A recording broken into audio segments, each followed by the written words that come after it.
বন্ধুরা, মিলন হবে কতদিনে ধারাবাহিকে আগামী পর্বে আমরা দেখতে পাবো যে এবার ময়না ও নেহাকে ধরার জন্য নতুন প্ল্যান করলো গোরা।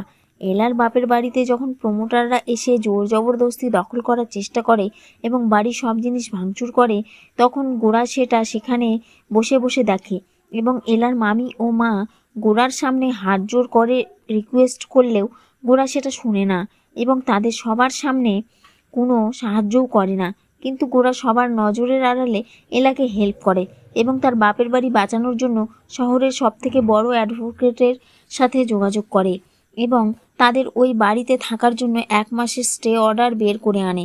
সেই জন্য সেখানে পুলিশ আসে এবং ওই গুন্ডাদের সেখান থেকে বের করে দেয়। এরপর গোরাকে ফলো করে নেহা ও ময়নাক জানতে পারে যে এলাকে হেল্প আড়াল থেকে গোরাই করে, কিন্তু এলা সেটা জানে না। এরপর গোরাও নেহাকে ময়নাকের সাথে দেখতে পায় এবং গোরার মনে খটকা লাগে। এরপর গোরা প্ল্যান করে ময়নাক ও নেহাকে ট্রাপে ফেলে সবার সামনে সত্যিটা আনার। তাহলে বন্ধুরা, গোরা কি পারবে নেহা ও ময়নাকের সত্যি সবার সামনে আনতে? জানতে হলে আমার চ্যানেলটিকে অবশ্যই সাবস্ক্রাইব